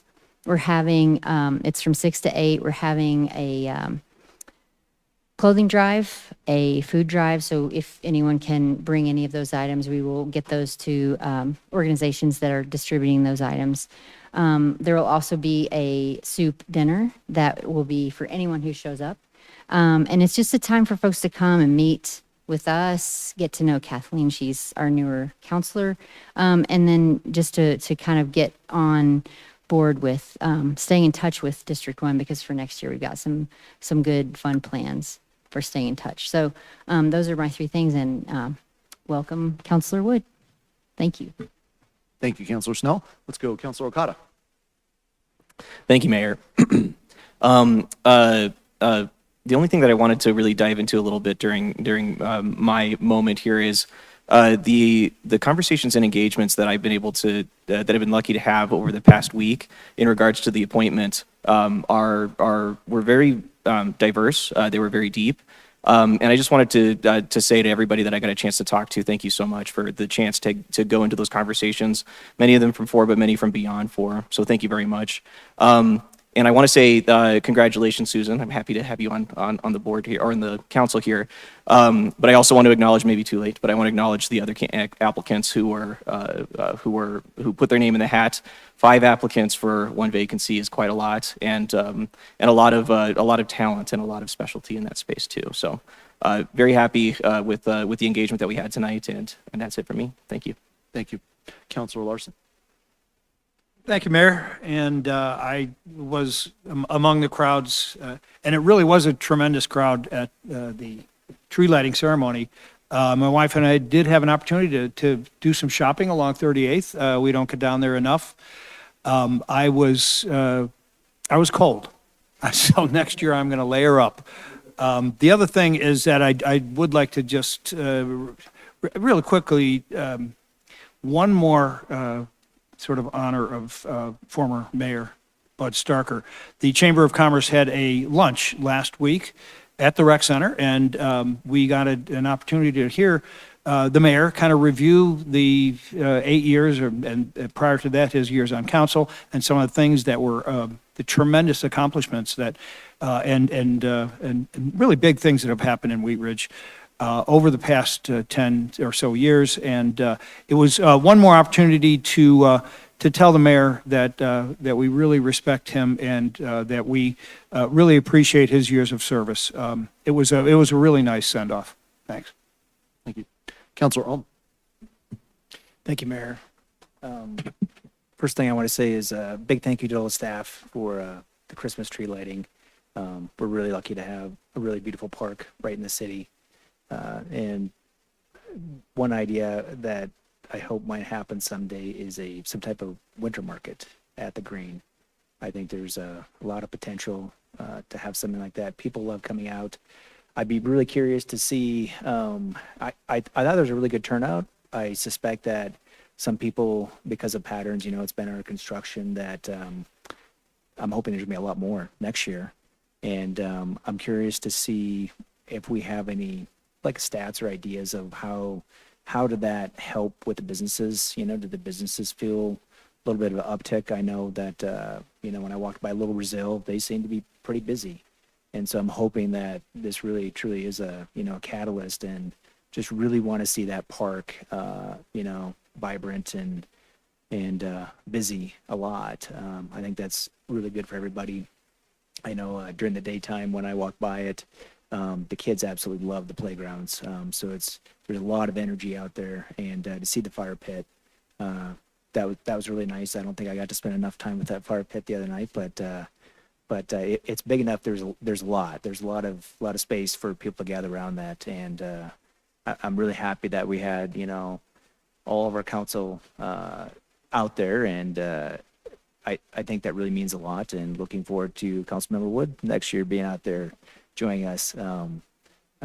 It's really, I think that's really special, really important. Love the stage, and Councilmember Quinn, you just make me crack up with those stories. Thank you. Thank you, Councilor Ohm. Councilor Hulteen. Well, I was hoping by going last of the council members that you guys would cover my things, but I actually have a little list tonight. So starting with, of course, congratulations to Councilmember Wood. It's an honor to be serving alongside you the next 2 years. Okay, so my handful of things. One is, am I correct that we have some CFIs opening this week?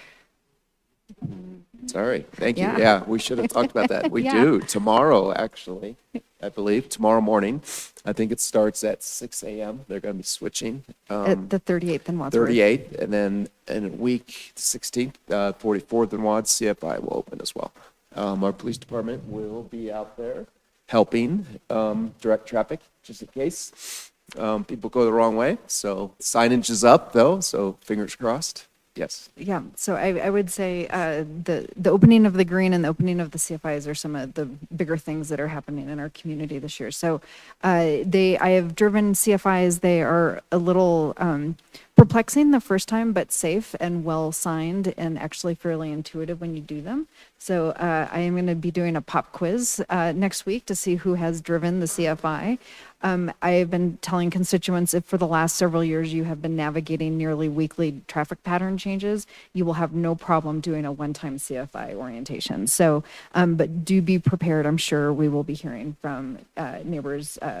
You know, I have some neighbors that are literally, they want to take chairs out and watch people do it before they do it.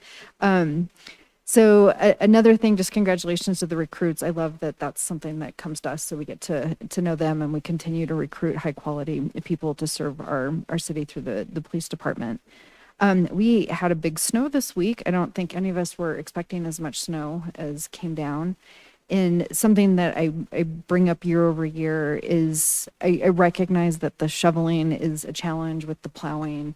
But I think the one thing that is not acceptable to me is when we have business owners who have their driveways, their parking lots plowed, and they plow the snow into the public right of way, creating large mounds of snow that then don't melt.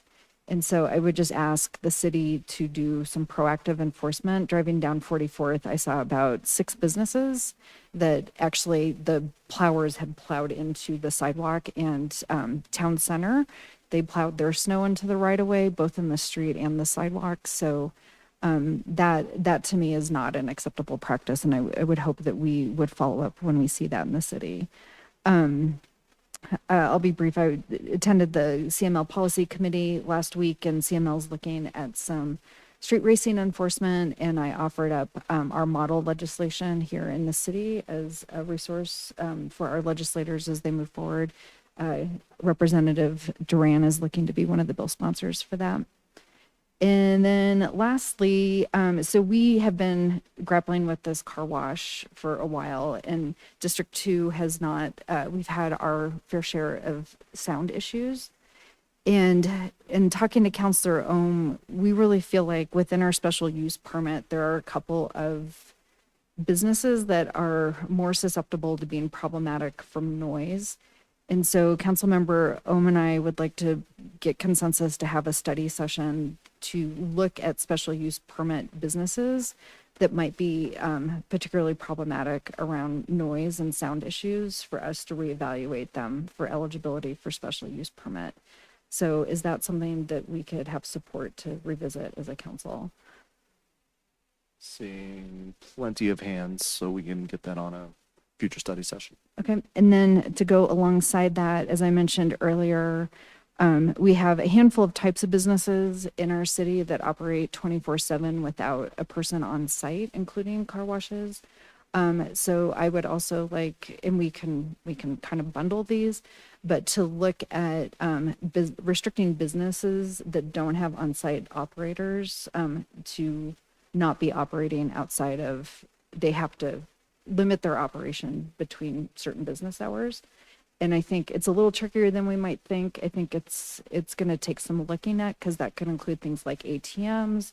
There's a whole host of things, but we do have a handful of businesses that create noise and light and different type of nuisances when they are operating 24/7 and actually don't have a responsible person on site during that time. So could we include a study session on that topic as well? Looks like we have consensus to move that forward as well. Okay, thank you for my little list of things tonight. Okay, that's all right. Yeah, guess how many more meetings we have this month? Yep. That was me and Counselor Ohm. So. Okay. I won't get into the semantics of that, but I want to thank all 5 candidates who applied for the District 3 opening.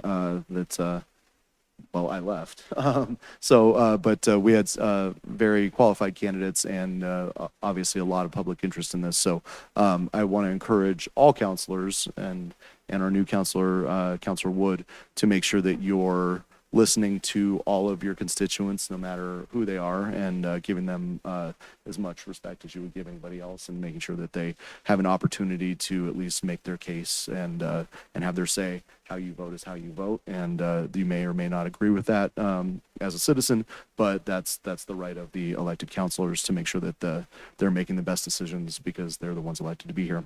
I also want to thank our brand new police recruits. Did a phenomenal job speaking tonight as always. This is always one of my favorite nights of the year, getting to meet our recruits and welcome them to Wheat Ridge. It's always fantastic. So Chief, thank you for making this a tradition that we get to do twice a year. Is that twice a year? It's really cool.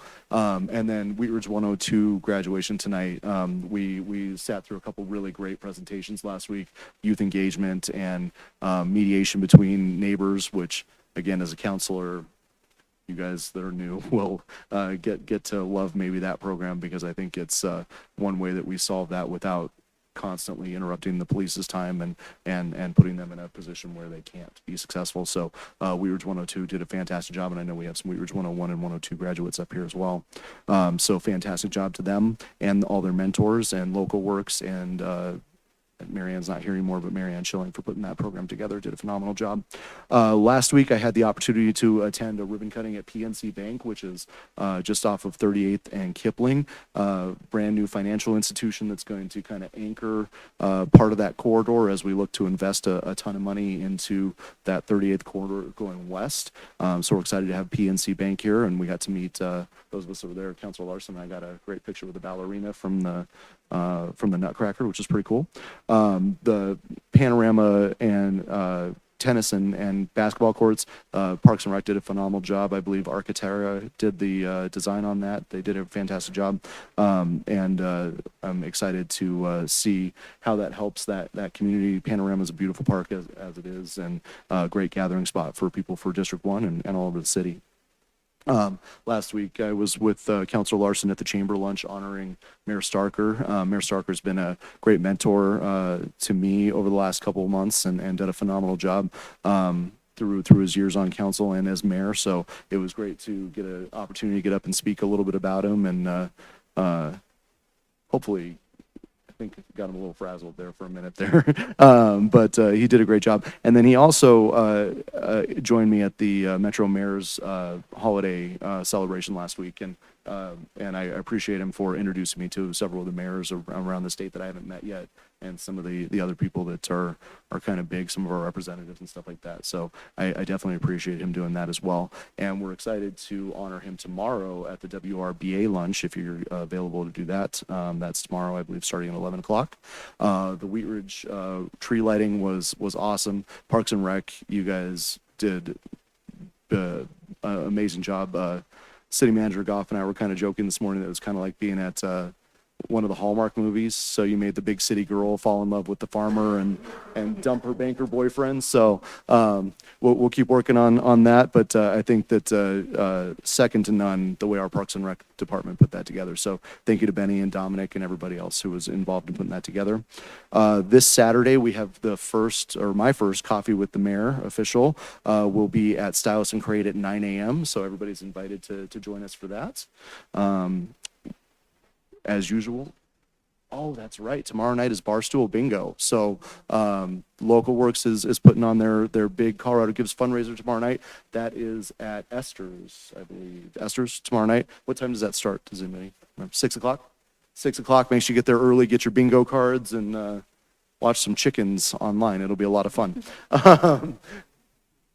Oh, that's right. And tomorrow is Colorado Gives Day. So if you have a favorite Colorado charity, not including Local Works, but definitely give to Local Works. But I'm sure they're all looking for extra donations tomorrow. So get out, and if you can find it and buy it in Wheat Ridge. We have no other business before the council this evening. This is our last meeting of the year. And next week we have our last study session for the year. So we will see you all next Monday at 6:30. And with nothing else, we are adjourned.